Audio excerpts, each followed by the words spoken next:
Assalamualaikum warahmatullahi wabarakatuh. Bagaimana kabarnya hari ini anak-anak? Alhamdulillah, luar biasa, Allahu Akbar. Apakah hari ini anak-anak masuk semua? Alhamdulillah.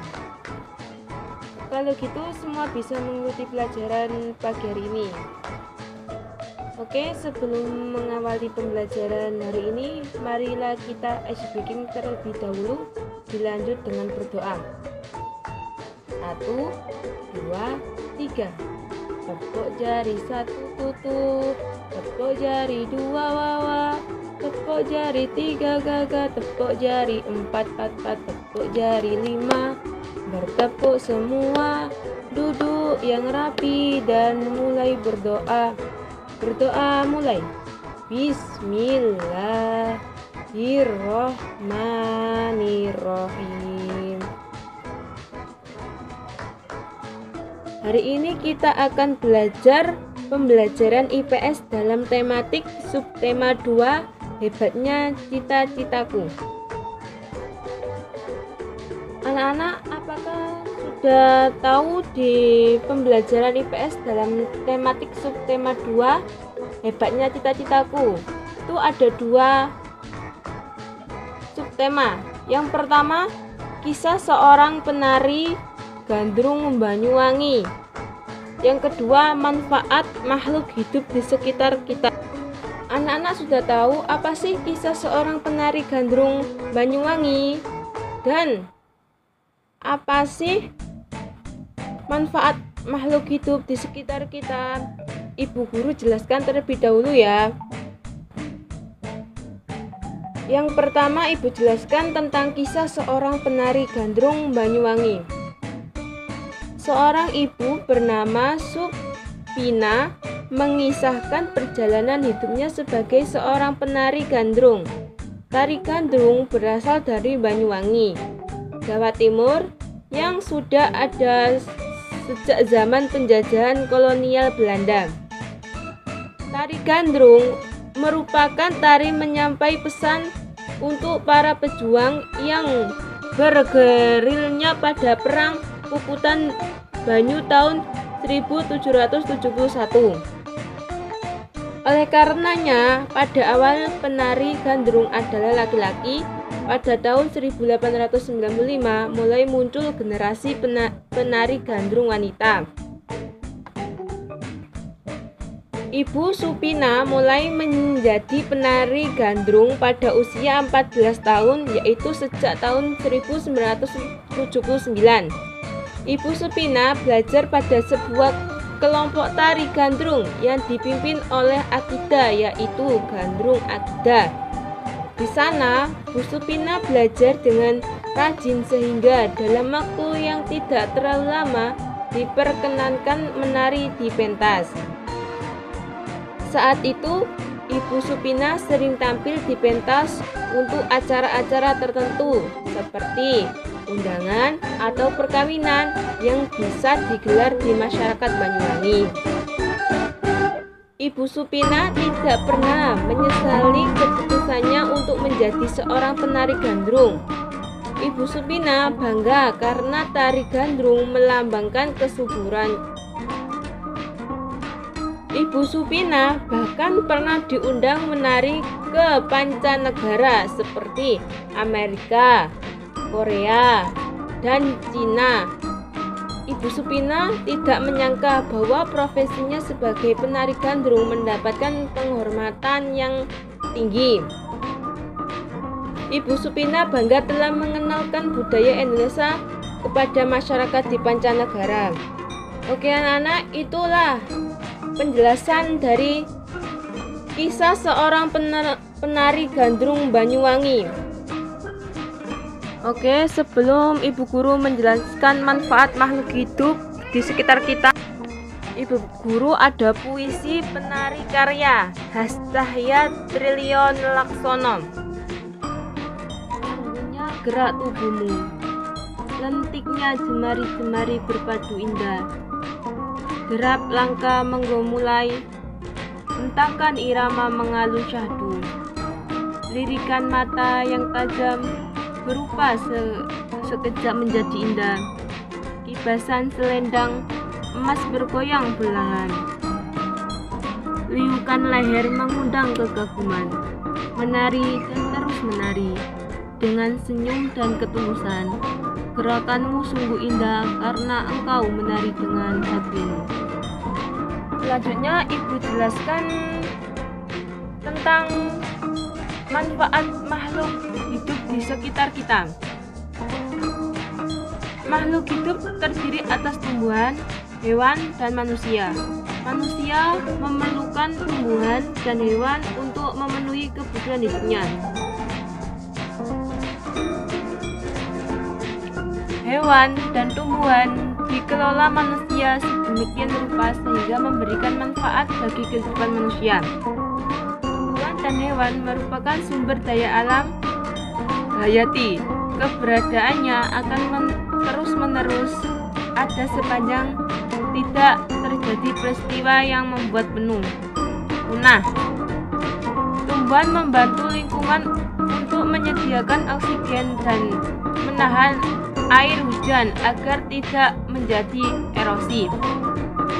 Tumbuhannya juga berfungsi sebagai pelindung tanah-tanah yang miring agar tidak mudah longsor.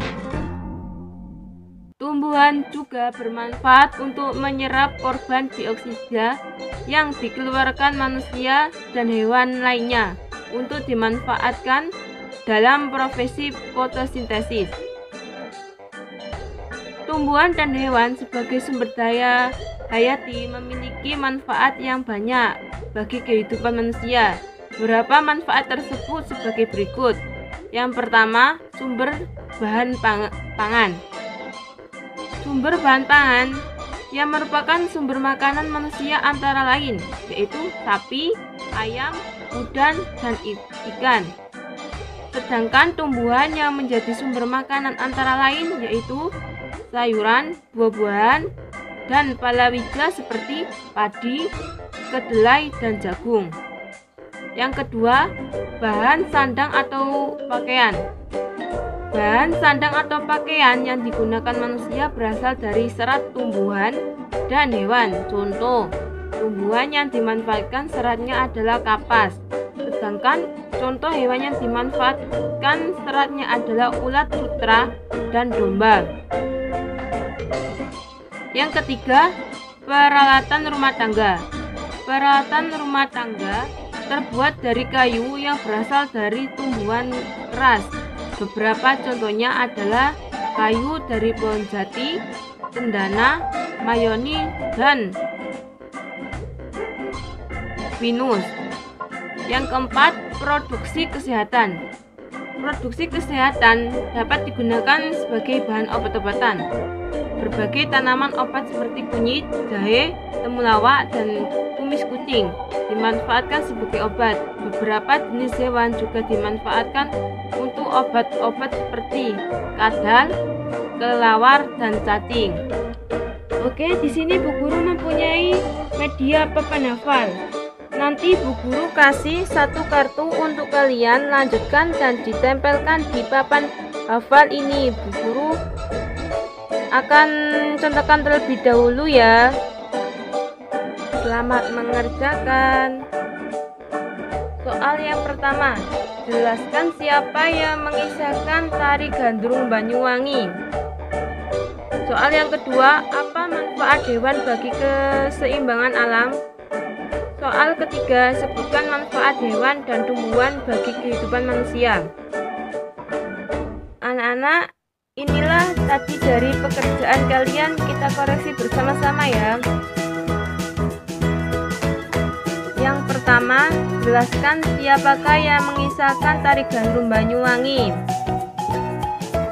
Menurut asal mulanya, tari ini berkisah tentang terpesonanya masyarakat Blambangan kepada Dewi Padi, Dewi Sri yang membawa kesejahteraan bagi rakyat. Tarian ini dibawakan sebagai ucapan syukur masyarakat pasca panen dan dibawakan dengan iringan instrumen tradisional khas Jawa dan Bali. Yang kedua, apa manfaat hewan bagi keseimbangan alam? Manfaat hewan bagi lingkungan adalah menjaga terciptanya keseimbangan dan pelestarian lingkungan. Yang ketiga, sebutkan manfaat hewan dan tumbuhan bagi kehidupan manusia. Yang pertama, sebagai penghasil bahan pangan. Yang kedua, sebagai penghasil bahan sandang. Yang ketiga, sebagai penghasil pupuk organik. Yang keempat, sebagai pengembur tanah. Yang kelima, sebagai obat-obatan. Oke, hari ini kita sudah belajar apa aja, anak-anak? Tentang kisah seorang penari gandrung Banyuwangi dan manfaat makhluk hidup di sekitar kita. Sebelum materi hari ini selesai, guru akan jelaskan sedikit lagi ya tentang kisah seorang penari gandrung Banyuwangi. Mengisahkan perjalanan hidupnya sebagai seorang penari gandrung. Tari gandrung berasal dari Banyuwangi, Jawa Timur, yang sudah ada sejak zaman penjajahan kolonial Belanda. Dan yang kedua, manfaat makhluk hidup di sekitar kita. Tumbuhan dan hewan sebagai sumber daya hayati memiliki manfaat yang banyak bagi kehidupan manusia. Beberapa manfaat tersebut yang berikut: sumber bahan pangan, sumber sandang atau pakaian, peralatan rumah tangga, dan produk kesehatan. Oke anak-anak, pembelajaran pagi hari ini tentang pembelajaran IPS dalam tematik subtema 2 hebatnya cita-citaku sudah selesai. Mari kita tutup dengan bacaan hamdalah. Semoga pembelajaran hari ini bermanfaat bagi kita semua. Alhamdulillahirabbil alamin. Assalamualaikum warahmatullahi wabarakatuh.